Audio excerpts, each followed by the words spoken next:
Let's do this.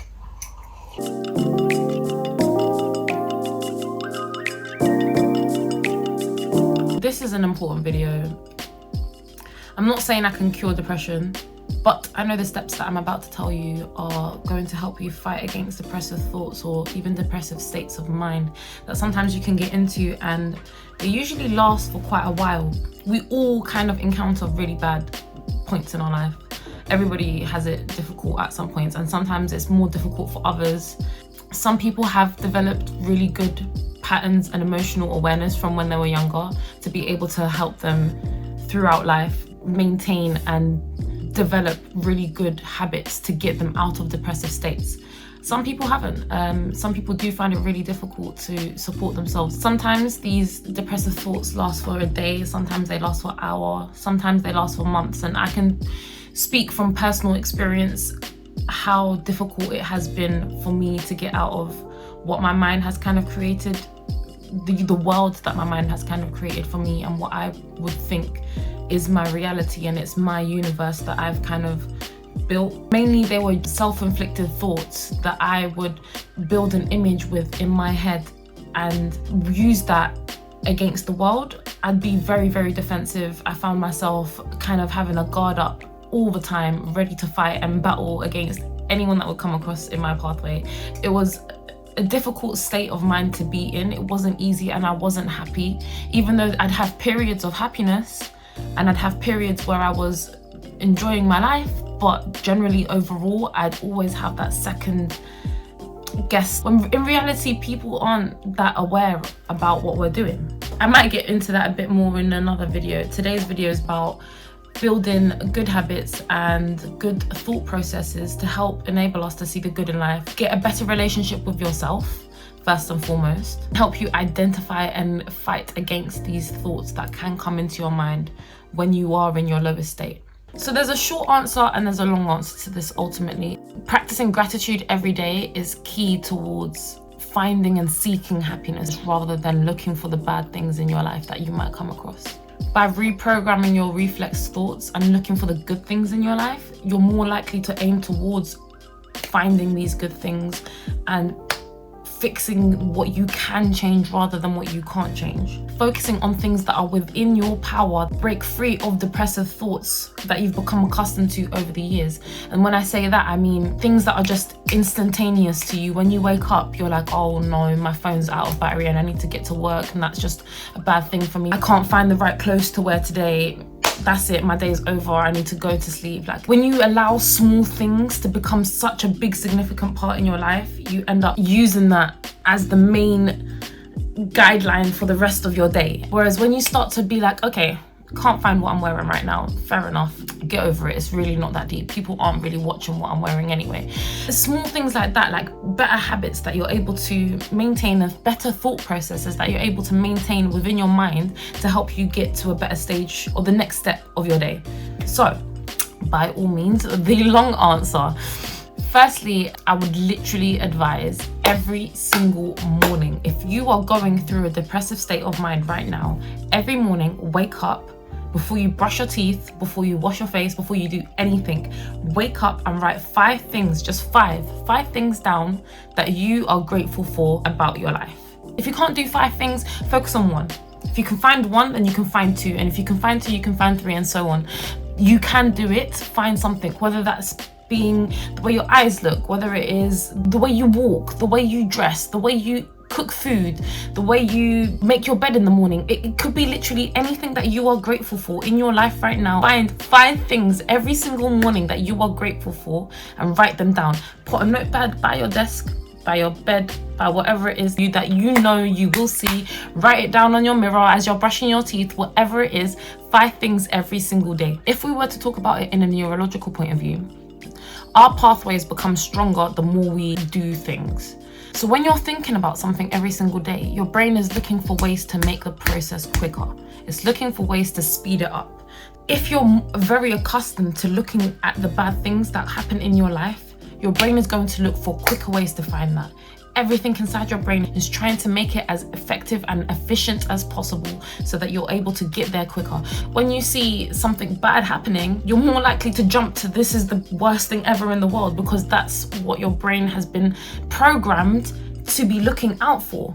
Old habits die hard because your brain is looking for processes to be able to quickly get to the end point. You're automatically put into this deep hole that's really difficult to get out of, especially when your brain's looking for quicker ways to find bad things to prove a point to yourself that this is bad right now. But you can break through it and you can get out of that. It's not easy, especially when your brain's accustomed towards thinking towards that. It's not an easy process, but over time you'll be able to develop better habits to enable you to seek out happiness rather than seek out bad things. And that's why I suggest waking up every single morning and writing down 5 things that you might be happy about or that you are grateful for: your family, your friends, your bed, the roof over your head, the food that you can eat. Even if it's just the fact that you've woken up in that morning, just find happiness in one thing and build it up from there. You have to be really, really intentional about the triggers and the words that you are using when you're expecting certain things from yourself. So when you're saying this needs to be done, don't say I want this to be completed. Don't say I would like for you to finish this off for me. No, I require, I expect, I demand this to happen, because that leaves no room for error, and there's nothing that there's no leeway here. I can't really make it out to be like this or be like that. No, this is what needs to be happening. So my brain's going to now consciously look for things that feed that word require, feed the word demand. This isn't an easy process at all. I'm not saying it's going to be you wake up tomorrow and your whole life's going to be changed. Nowhere near that. It's a process that's going to take some time for you to get to that point, especially when you've been programmed to subconsciously pick up on the bad things that you're used to saying. When you say, oh, my life is so bad, connecting the subconscious with the conscious to look for the bad things in your life to satisfy that belief that you are in a bad state of mind. You need to be very careful about the thoughts that you have and the words that you say and the things that you start to believe in. The second thing that you need to do is look for signs. And this might come across a bit silly to some of you, and that's fine. I don't care how religious you are, whether you believe in God or not, whether you do or don't believe in some external force that's out there.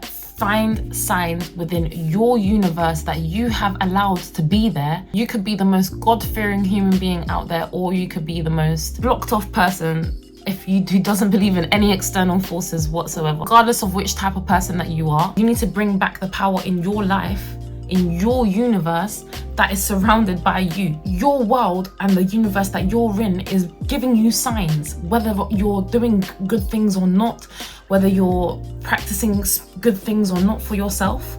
Your universe will enable and give you signs to tell you whether or not you're on the right path. And that's why we get so depressed sometimes, because our universe and our brain and our world is telling us that you are not comfortable right now. You're not happy right now. You need to change this to get to this, this, and this. Anyone that really knows me knows that I look for signs in everything. And sometimes that can be a bad thing, that not everything's a sign. But I would rather believe that things are a sign, that there is someone or something out there, rather than thinking that I have to deal with it all by myself. When you start to believe that there is someone out there looking out for you, you feel a lot more comfortable, you're a lot more relaxed, you're a lot more happier, in the sense that you're not trying to figure it all out for yourself. There is someone working for you, and there is someone on your side that's trying to send you signs. And when you look for these signs, you're more likely to act towards it, because you're there, you're conscious, you're aware. Start to link things together. And whether you believe in a God or not, whether you believe in the universe or not, make a pattern. The universe is telling you certain things so you can become the best version of yourself possible. Think about it in a sense of, what is being communicated to me right now that's telling me that I need to change? What can I personally control to be able to get myself to a specific place that I know I can be at? Where can I go from here to get me to that point? What is the universe? What signals is it giving me? What balls is it throwing at me so that I can catch them and throw them in a certain way? Understand that it's your universe that you've created and you've put in there, and your universe is trying to tell you something. Listen, look out for signs. The last point that I'm going to make is probably the most important one of all of these, to help you be aware of your depressive thoughts and be more conscious of what thoughts you're turning into beliefs. Being aware of every single thought that enters your mind, whether it's good or whether it's bad, and think of the emotions that it's giving you. When you're thinking about something good, understand that you are putting that value onto that good thought. You are giving that value to that thought. Intrinsically, things are neither good nor bad.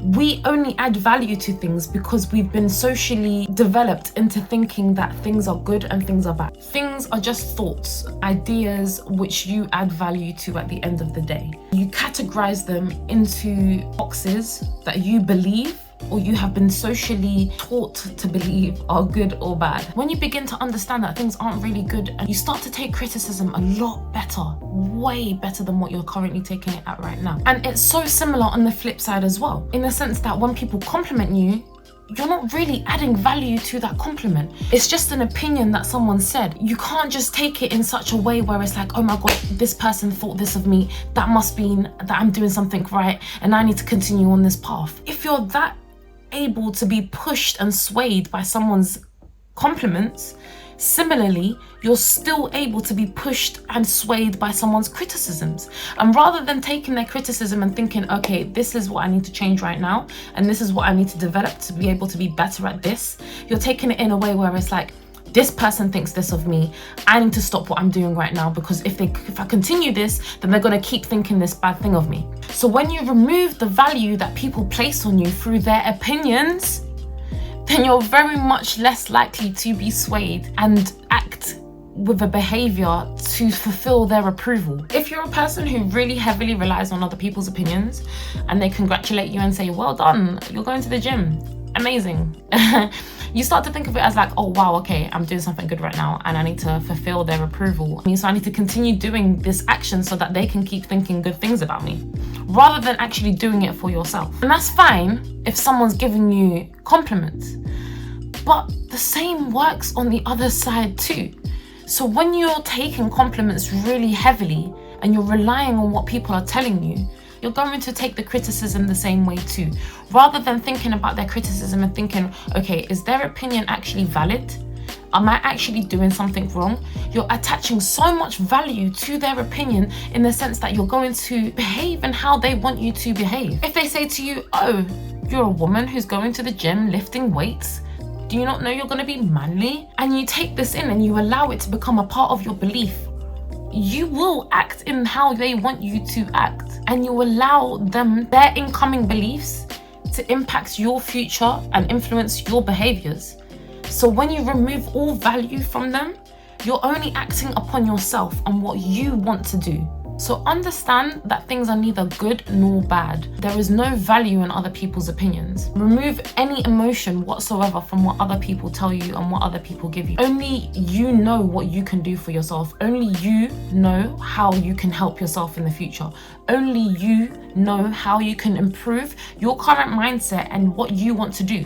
People won't believe you until it's done. Don't seek other people's approval and don't seek other people's opinions. It's not going to help you improve what you need to do to improve yourself within here. Be very, very conscious about how your thoughts make you feel, specifically how incoming thoughts from other people's opinions influence yourself and influence your mindset. Because if you're easily swayed, it shows a weak mindset. It shows someone that's not able to do things for themselves without relying on the approval or behaving towards the criticism of others. Bottom line is, do not give value to other people's opinions. Remove the power that other people have on you so that you're able to do what you need to do to get to where you want to get to. You need to put yourself in a mind where you are looking for gratitude every single day.